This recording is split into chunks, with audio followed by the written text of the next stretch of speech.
Hello friends, welcome to Thangam channel. இன்றைக்கி என்ன சமையல் பார்க்க போகிறோன்னு பார்த்தீங்கன்னா, முட்டை குழம்பு எப்படி செய்கிறதுன்னு பார்க்கலாங்க. 4 பழுத்த தக்காளி எடுத்துருக்கேன். அதை நல்லா வாஷ் பண்ணிவிட்டு தண்ணியில் நல்லா வேக வச்சு எடுத்துக்கோங்க.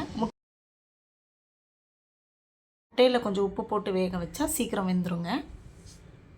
தக்காளி நல்லா வெந்ததுக்கப்புறம் நம்ம அதோட ஸ்கின்னை ரிமூவ் பண்ணிடலாம். இப்போ முட்டையும் நல்லா வெந்துடுச்சுங்க. இப்போ இதுக்கு தேவையான பொருட்கள் பார்க்கலாம். 3 பத்தை தேங்காய் சின்ன சின்னதாக கட் பண்ணி எடுத்துருக்கேன்.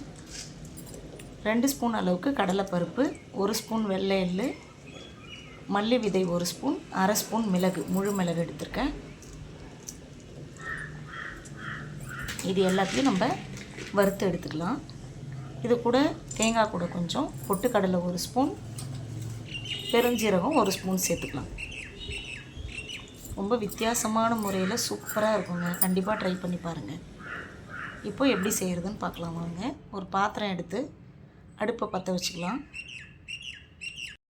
எப்பயுமே நான் மண் பாத்திரத்தில் செய்கிறதுனால நல்ல ஹீட் பண்ணணும். ரொம்ப சூடாக இருக்கக்கூடாது, நார்மல் ஹீட் இருந்தால் போதும். பாத்திரம் நல்லா காஞ்சதுக்கப்புறம் நம்ம இந்த பொருளெல்லாம் போட்டுக்கலாம்.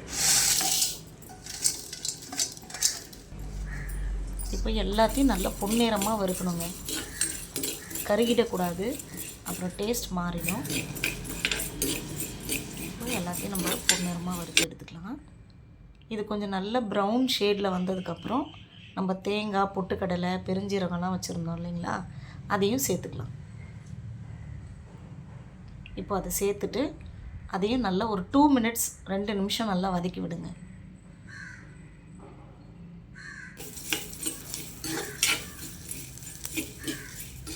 இப்போது இது எல்லாமே நல்லா வறுப்பட்டு வந்திருக்கு. இப்போ நம்ம தக்காளியில் இருக்க ஸ்கின்னெல்லாம் ரிமூவ் பண்ணியாச்சு. இப்போ ஒரு ஃபோக் ஸ்பூன் வச்சு நல்லா ஸ்மாஷ் பண்ணி விட்டுக்குங்க. ரொம்ப சூடாக இருக்குது பாருங்கள், பார்த்து பண்ணுங்கள். சூடாக இருக்கும்போதே பண்ணால் தான் அது டேஸ்ட் ரொம்ப நல்லாயிருக்கும்.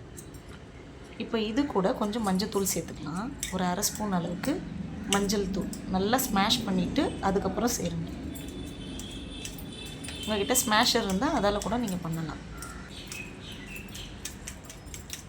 இப்போ நல்லா ஸ்மாஷ் பண்ணியாச்சு. இப்போ கொஞ்சம் உப்பு சேர்த்துக்கலாம். ஃபஸ்ட்டு உப்பு சேர்த்து திரும்ப நல்லா மிக்ஸ் பண்ணி விட்டுருங்க. இப்போது அரை ஸ்பூன் அளவுக்கு மஞ்சள் தூள் சேர்த்து இதையும் நல்லா கலக்கி விட்டுடுங்க. கலக்கி விட்டுட்டு குழம்பு மிளகாய் தூள் 2 ஸ்பூன் சேர்த்துக்குங்க. உங்கள் காரத்துக்கு ஏற்ற மாதிரி நீங்கள் சேர்த்துக்குங்க. நாங்கள் காரம் கொஞ்சம் குறைவாக தான் சாப்பிடுவோம், அதனால் நம்ம மிளகாய் தூள் கம்மியாக சேர்த்துக்கிறேன். காஷ்மீரி சில்லி பவுடர் 1 ஸ்பூன் சேர்த்துக்குங்க. சேர்த்துட்டு எல்லாத்தையும் நல்லா கலக்கி விட்டுடுங்க. கலக்கி மிக்ஸ் பண்ணிவிட்டு ஒரு மூடி போட்டு ஒரு அரை மணி நேரம் இதை நல்லா ஊற விட்டுருங்க. இந்த தக்காளி கூடவே இதை நல்லா ஊறட்டும். ஒரு மூடி போட்டு நம்ம மூடிடலாம்.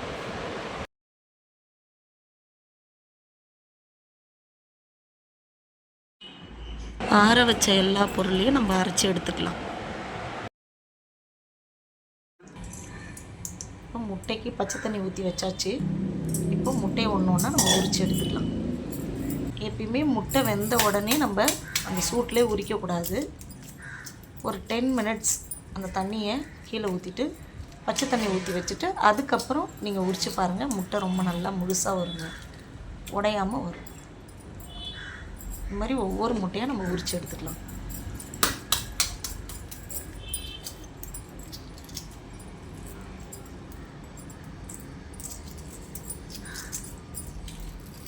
அவ்வளோதான், எல்லா முட்டையும் நம்ம உரித்து எடுத்தாச்சு. நான் அரைச்சி எடுத்துட்டேன். இப்போ எல்லாமே ரெடியாக இருக்குது.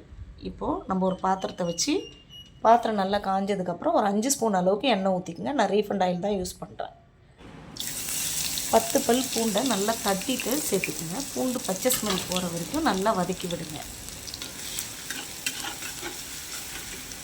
இது இட்லி, தோசை, சப்பாத்தி, பூரி, சாதத்துக்கெல்லாம் ரொம்ப டேஸ்ட்டு சூப்பராக இருக்கும். கொஞ்சமாக ஒரு இனுக்கு கருவேப்பிலை சேர்த்துக்குங்க.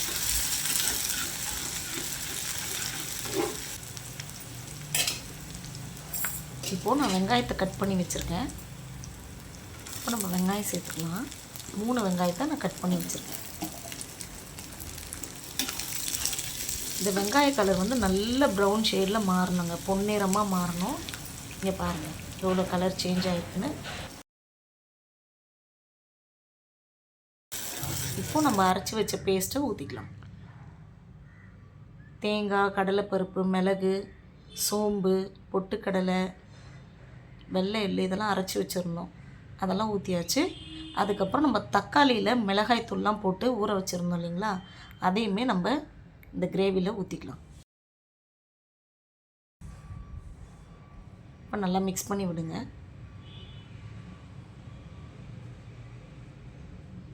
இது கை விடாமல் கலரணுங்க, ஏன்னா நம்ம எல்லாத்தையும் அரைச்சி போட்டிருக்கோம், அதனால் அடி பிடிச்சிரும். இங்கே பாருங்கள் எண்ணெய் பிரிஞ்சு நல்லா வந்துருச்சு. இந்த ஸ்டேஜில் நம்ம கொஞ்சம் தண்ணி ஊற்றிக்கலாம். எப்படியும் ஒரு 200 ml அளவுக்கு நான் தண்ணி ஊற்றிருக்கேன். நம்ம ஏற்கனவே கொஞ்சம் உப்பு சேர்த்துருக்கோம், இருந்தாலும் நம்ம கொஞ்சம் லாஸ்ட்டாக உப்பு சேர்த்துக்கலாம். கொதித்ததுக்கப்புறம் நீங்கள் கொஞ்சம் உப்பு சேருங்க, அப்போ தான் உப்போட டேஸ்ட் தெரியும். முட்டையும் வேக வச்ச முட்டையை நான் கீறி சேர்த்துக்கிறேன். அவ்வளோதாங்க, குழம்பு ரெடி ஆகிடுச்சுங்க. இந்த வீடியோ உங்களுக்கு பிடிச்சிருந்தால் லைக் பண்ணுங்கள், கமெண்ட் பண்ணுங்கள், ஷேர் பண்ணுங்கள். மறக்காமல் தங்கம் சேனலை சப்ஸ்கிரைப் பண்ணுங்கள். பக்கத்தில் இருக்க பெல் சிம்பிளை கிளிக் பண்ணுங்கள். குழம்பு ரொம்ப டேஸ்ட்டாக இருந்ததுங்க, கண்டிப்பாக ட்ரை பண்ணுங்கள். பாருங்கள் பார்க்கவே எவ்வளோ சூப்பராக இருக்குன்னு, இப்போவே சாப்பிட்ணுன்னு தோணுதுங்க. தேங்க்யூ.